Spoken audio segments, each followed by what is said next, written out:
on mid lane. Paris getting so much of his HP chunked here.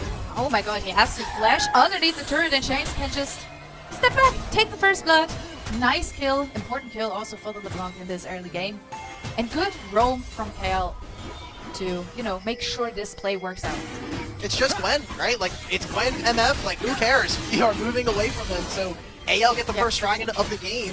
Still 2 minutes before those grubs, they can swap if they want to. They're okay with Conjure being... When you're not in Challenger Elo, sometimes you just don't use it enough, as we can see Tarzan moving in. Feyu has the flash. Oh, Tarzan! Also goes! That was an insane ultimate! Crystal Arrow is gone, but the Glacial Fisher trying to trade something back here as Monkey has to flash over the wall.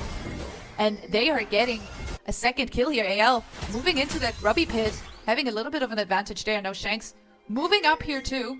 Wave in mid lane is pushed, but it's not enough for Karis to actually move in. Has lost a bit of his life bar. That was beautiful. That was beautiful from Tarzan. He flashes right over the Ashe ultimate, gets the knockup onto Taeyu, forces both of his summoners, and still gets the kill, gives it over to Flandra. Now they get 3 grubs. Another great start here for AL early on. Some mechanical prowess coming on through, and if they want to, yeah, just jump on through the portal, who cares? We can see Gold is still dead even. And it will be up to him to find these crystal arrows, you know, put in the work. Yep. And hopefully not get outflashed by Tarzan, who just has a 5-head. From what I can see. I think Shanks can actually find this, depending on how he plays this next bit. Okay, Oh, Shockwave down. nice. I don't know if I care though. I have Electrocute coming on through. He doesn't have a lot of mana, so he's just gonna force Shanks can teleport for this play. Karis cannot. Yep, it's looking really rough. Vampire even using the heal. Gets over the wall. Very nice enchanted crystal arrow, but now they need some follow-up damage, and they are not here in time. Another very nice portal there. But AL, they have to kind of accept their fate here and not go for the contest anymore, because Tarzan is just too far away. Unless he wants to flash in there, he shouldn't do it. Guard ultimate into a little bit of a bullet rain here. Just not enough damage so far. They have no crowd control outside of Kyle throwing the Tempered Fate. There's really no way for them to start fights. The way that AL are going to always look to try to play this game is try to chunk out one member, create a numbers advantage by poking them out before a fight, and maybe do long chases like this outside of objectives. So both of these champions, both of these AD carries definitely profit from, you know, their item builds moving along here. Let's see whose item build will scale better. I know from experience that NMF can put in that 1v9 performance later on in the game, but it will take some time as Kale moves forward again. Great coming out, but the shockwave into Glacial Fisher is just beautiful. And now you're stuck in a little bit of a sticky situation as the crystal arrow goes wide though, with Tarzan moving in. They manage to stay alive here, pick up the feat of warfare once more. Hawkshot not really spotting anything either, and what looked nice to begin with didn't end up actually working out so well for WE. yeah, I mean, it's a trade of 1-for-1 in kills, because they do end up getting that kill onto Kyle if you're WE. It's sad to see that Karis does die. It's also his flash, which I think is much more important for anyone's Legends and being able to find that. They'll also be able to get that wave in, so Monkey and Vampire. Highlighted why some of it may be a little, let's say, tricky to execute. How much of the individual performance, or like the team overall, maybe having the better players on paper matters here. Is the draft important when your team on paper is better? Is it actually important for them to have the better draft, or in this case, does skill matchup decide this? I really do feel like AL usually are much better. I wouldn't say that they're the most mechanical players. I think if we're talking about like the best in their roles, you're looking at a team like DLG where maybe they can get away with a draft kind of similar to this. Yeah. So we'll see. I think that for AL, they're a much smarter team than a lot of our other LPL organizations here at the rosters. Tarzan does get a long range enchanted crystal. He has flash, he has crescent guard. Oh, he's being exhausted. Ultimate coming out from KL as well. Bullet Rain kind of trying to slow them down a little bit, and with the magical journey, you make it. We've talked about all the work that Bard has to do for the team so far. KO been doing a decent job as they're looking to get some push onto this mid lane here in order to have an even easier time moving towards the Drake. Even spawning the Herald, so they want to take down this turret for sure. They also have the 3 Void Ropes which then gives them even more, you know, ability to do so, as there's a lot flying in this top lane here, and it's not flying in the right direction. So the shockwave being gone, flow being used for Shanks has to flash out. Ultimate from the Bard coming in as they are stuck in a bit of a tricky position here. Bullet time now trying to do some work, but the Braum shield rather coming out right away as the cleanse from Hope has been used. Now they have to find a re-engage over the wall. Flandra moving in as well, and in the end it's Hope picking up the kill, and I have no clue how they saved that situation. Wow. The good news for WE is they managed to pick up the first turret, their first turret in top lane. So at least a bit of a cross-map play, but that was messy. Sure.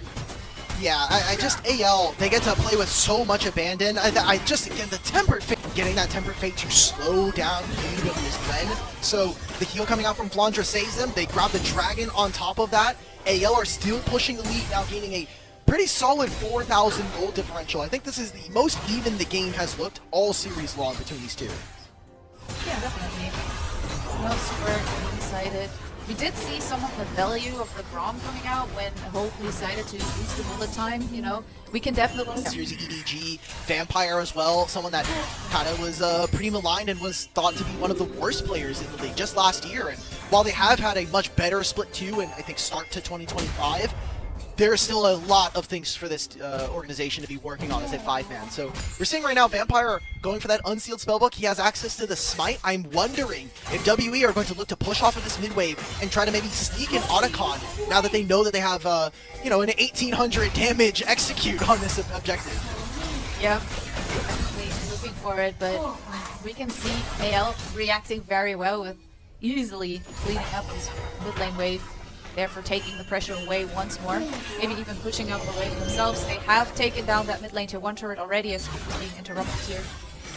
And it's very hard for WE to find their timings, you know, to freely move on the map. This push has been very one-sided for the past few minutes.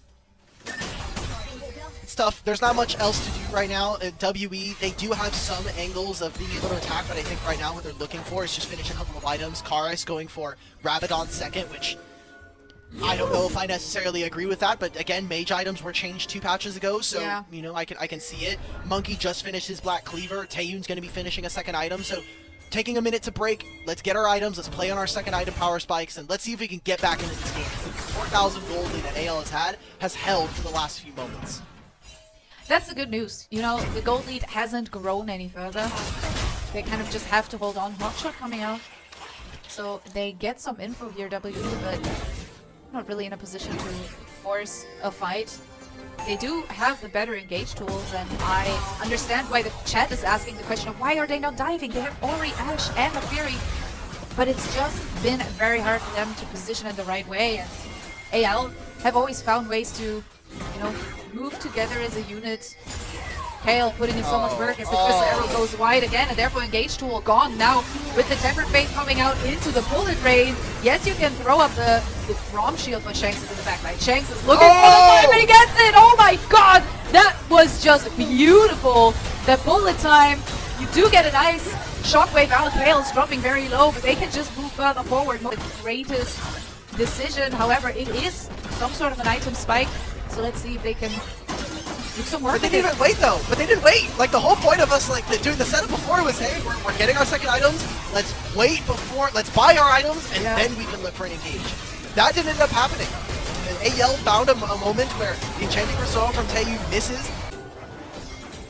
And it's interesting again to wonder. Okay, so they got it right, but what did they lose? Both of the side lanes are being answered here. Tempered Fate comes out once more. It only hits Karis. Can move away at least for the moment.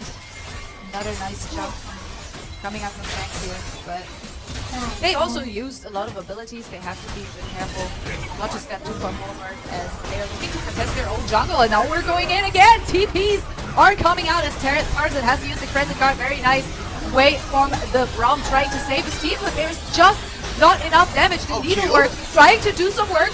Can they get some more? It's important, but it's already the double kill, the triple kill for Hope though. Cleans up the fight once more. Another ace, and they are looking to push for these next few turrets. Well, 3 grubs, demolish proc as well. I mean, Flandre has a lot of HP. This is that AD Nidalee that we saw. Well, look, 25 minutes in, we really wanted to do a check-in as to where these lane... Because we saw Q is able to put in the work. He has been putting in the work on the side lanes every now and then as we now get the 1v1. Has to use the needlework, has to go golden even. And now Half-Life has to step back. There's nothing they can do. And we know. Man, a Fat Lipon is so disgusting as well. Like, she steps on you one time, you're Half-Life. It's done. Crystal Arrow coming out, but immediate reaction again with KL with the Tempered Fate.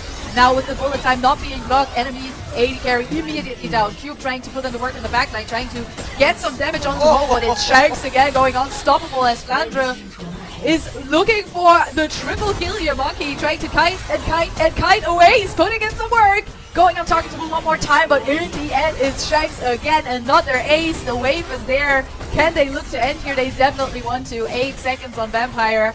But Vampire alone will not be able to save WE from this absolute destruction. Game 1 was a stomp. Game 3 was a scaling comeback. Game 2 rather, and Game 3 was another stomp if you ask me. It did look even in the early game, but that end was one-sided.